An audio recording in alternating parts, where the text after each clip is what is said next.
Le journal présenté ce soir par Anthony Piton. Bonsoir cher Anthony. Bonsoir Aurélien, bonsoir à tous. Au sommaire de cette édition, les premiers pas à l'Assemblée nationale des nouveaux députés sarthois. On a suivi avec eux la séance d'ouverture de la nouvelle législature et l'élection de la présidente de l'Assemblée nationale. De la peinture pour mettre en valeur le patrimoine, c'est l'idée d'une association de Meignier qui a organisé ce week-end la journée des peintres, vous le verrez. Et puis il milite pour le droit de mourir dans la dignité. Rémi Marchand est notre invité, c'est le délégué de l'ADMD 72, l'association pour le droit de mourir dans la dignité de la Sarthe. Il rencontrera bientôt nos députés pour demander une nouvelle loi sur la fin de vie. Mais avant toute chose, on démarre avec ce drame survenu au Mans, Anthony. Ce mardi soir, une policière de 62 ans et son conjoint de 69 ans, policiers retraités, ont été retrouvés morts par arme à feu à leur domicile au Mans, rue de Laigné. Selon les premiers éléments de l'enquête, il s'agirait d'un homicide suivi d'un suicide. Une cellule psychologique a été mise en place au commissariat du Mans où travaillait la policière de 62 ans dont le corps a été retrouvé sans vie à côté de celui de son conjoint. Ce mardi, Anthony, c'était jour de rentrée pour nos députés sarthois. Une journée solennelle marquée par l'élection de la nouvelle présidente de l'Assemblée nationale. Parmi les députés sarthois présents dans l'hémicycle, une habituée, Marietta Caramanli, et une novice, Élise Leboucher, toutes deux élues sous l'étiquette NUPES. Entre réunion de travail et vote à l'Assemblée, Enzo Maubert les a suivis pour leur premier jour de travail parlementaire. À gauche, Élise Leboucher, dont c'est la grande première. À droite, Marietta Caramanli, l'habituée, déjà 15 ans sur les bancs de l'Assemblée. Deux députés fraîchement élus pour une rentrée au pas de course après une matinée de réunion. On s'est réunis entre nous et puis là on se prépare à rentrer dans l'hémicycle pour un moment important de nos institutions. Voilà, donc très fière de porter cette responsabilité avec tout ce groupe de la NUPES. 15h, instant solennel. La 16e législature s'ouvre officiellement. Appelés un par ordre alphabétique, les députés élisent leur future présidente. Entre deux votes, Élise Leboucher sort un peu émue et fière d'avoir accompli la première tâche de son nouveau métier. C'est un moment solennel, oui, en plus on monte au perchoir. Vous dites, ça y est, j'y suis enfin ? Alors, j'y suis malgré tout, malgré mon parcours, malgré ce que je suis, quoi, parce que voilà, je viens du monde du travail, c'était pas forcément ma destinée, donc beaucoup de reconnaissance, et puis surtout voilà, de conscience de la responsabilité que ça incombe et de continuer à porter mes combats comme je le faisais avant, mais là à l'Assemblée. Bon, à plus tard. Quelques minutes plus tard, il faut déjà y retourner, et pas facile de retrouver son chemin quand on n'est pas encore habitué à la cohue des journalistes. Je sais pas par où je passe en fait. Une pour qui les couloirs ne sont plus synonymes de labyrinthe, Marietta Caramanli, députée de la 2e circonscription. Elle a été réélue pour un 4e mandat d'affilée. C'est une rentrée à la fois, je dirais, avec beaucoup d'émotion et de responsabilité. Émotion parce que c'est ne pas oublier d'où on vient, qui nous a envoyés. Et donc je remercie les électrices et les électeurs qui nous ont fait confiance. Mais aussi de responsabilité, de les représenter, de porter leurs préoccupations, d'être le relais, mais aussi des propositions. Être un relais, certes, mais pour elle, comme pour les autres, il faudra jouer des coudes et composer avec un Parlement inédit. Aujourd'hui, nous sommes dans un Parlement qui est composé de minorités. Et donc ça veut dire, ça nous donne une obligation à chacune et à chacun de discuter, de parlementer et de choisir et d'imposer finalement des propositions. Ça ne peut pas se faire de manière descendante par un pouvoir. La rentrée passée, nos deux députés ont maintenant 5 ans devant elles pour porter leur projet, celui pour lequel elles ont été élues. Et concernant les législatives, un recours a été déposé dans la 4e circonscription de la Sarthe. Raymond de Malherbe disait y réfléchir, c'est maintenant fait. Le candidat battu par Élise Leboucher avec 88 voix d'écart au 2e tour a saisi le Conseil constitutionnel pour demander l'annulation de l'élection. Objet de sa contestation, des communications effectuées par le camp d'Élise Leboucher sur les réseaux sociaux le samedi 11 juin, en dehors donc de la campagne officielle. La requête n'ayant pas d'effet suspensif, Élise Leboucher peut continuer d'exercer son mandat dans l'attente de la décision du Conseil constitutionnel. Transport à présent et des perturbations à prévoir sur le réseau de la CETRAM. En raison d'une grève, 2 lignes de bus du Mans seront totalement à l'arrêt ce jeudi, les lignes 13 et 26. D'autres lignes de bus devraient également être impactées par ce mouvement qui sera suivi par 10% des conducteurs, fait savoir la CETRAM. Vendredi, ce seront les lignes 11, 13, 17 et 26 qui ne circuleront pas. Le droit de mourir dans la dignité, c'est le sujet qu'on va évoquer avec l'invité de notre journal ce soir, Rémi Marchand, délégué de l'ADMD 72, l'association pour le droit de mourir dans la dignité. Bonsoir Rémi Marchand. Bonsoir. Alors vous allez rencontrer les députés sarthois, les nouveaux députés. Vous voulez leur demander une nouvelle loi, c'est ça, sur le droit à mourir dans la dignité ? Alors, on veut rencontrer les nouveaux députés pour savoir s'ils conservent les positions pour ceux qu'on a réussi à rencontrer pendant la campagne présidentielle.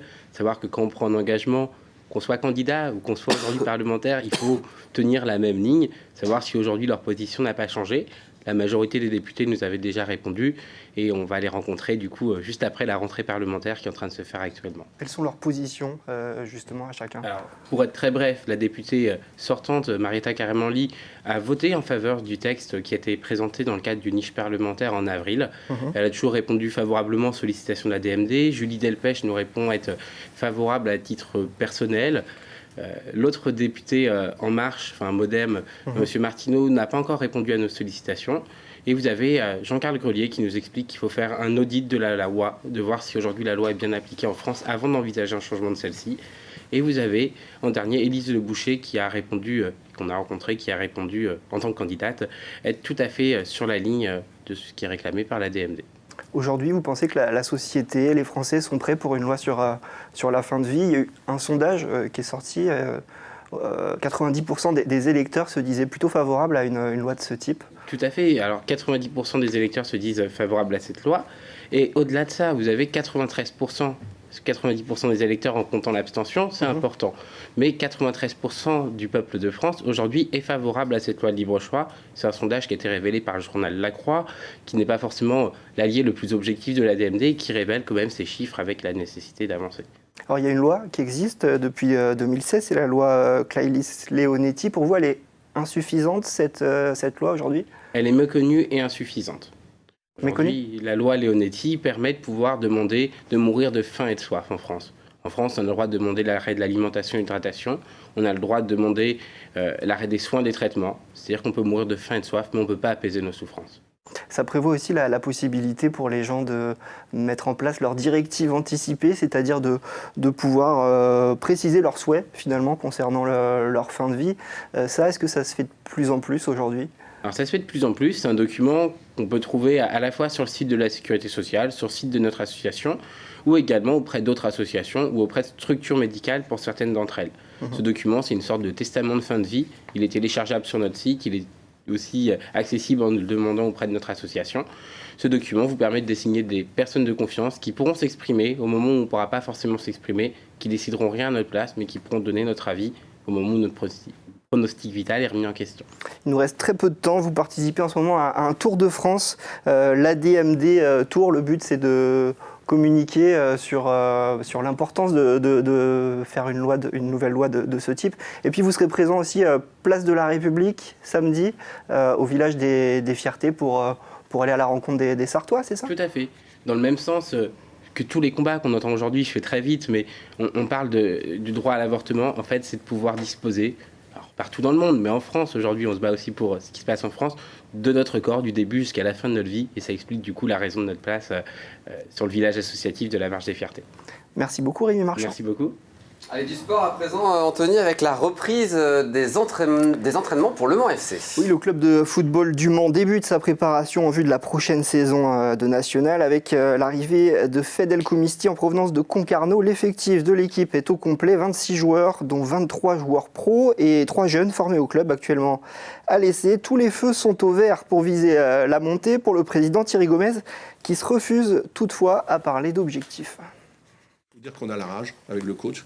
Et que j'espère que les joueurs ont la rage parce que tous les voyants sont ouverts. Le club est aujourd'hui costaud, il est solide en termes sportifs, en termes financiers, voilà, on est présent, on est prêt. Et il reste peut-être le plus dur. à faire, parce que ayez bien conscience de ça. Je l'ai dit depuis le départ. Je me rappelle ma première conférence de presse, on était en N3, votre objectif c'est de monter, et j'ai toujours dit non. La montée, ça peut pas être un objectif. En revanche, moi, mon objectif, c'est de construire un club, mettre en place un projet. Et si on construit un club, on met un projet et qu'on choisit le bon chemin, à un moment donné, le résultat arrivera.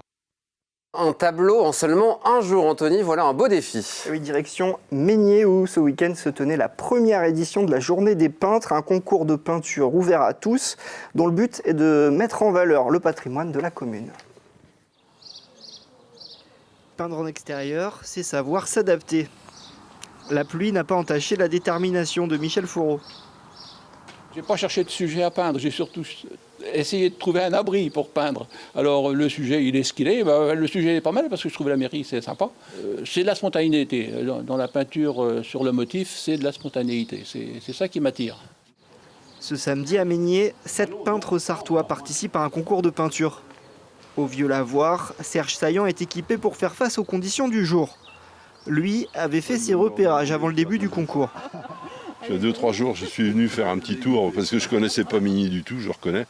Et j'ai été étonné parce qu'on a effectivement de jolis petits coins, et notamment des coins de verdure comme ça qui sont carrément vraiment naturels, quoi. Hein, on n'a pas planté des nénuphars. Les nénuphars, ils poussent tout seuls. Hein, ils sont bien placés là où ils doivent se placer d'eux-mêmes. Hein, et c'est vachement sympa. C'est vraiment un joli petit coin. Derrière l'organisation de ce concours de peintres, la volonté d'une association locale de mettre en valeur le patrimoine de Meigné, une petite commune de 350 habitants. Partout où on pose le regard, on peut se dire tiens, ça serait joli sur une peinture, tiens, j'aimerais bien le peindre. Les pierres sont magnifiques, mais il y a aussi l'attrait de la rivière, la petite rivière qui s'appelle la Gée, et la zone humide, qui sont des points qui peuvent intéresser des peintres. Une diversité de points de vue que l'association souhaite aussi mettre en lumière par la publication d'un ouvrage et la création d'un site internet dédié au patrimoine de Meigné. Et merci Anthony pour cette belle découverte.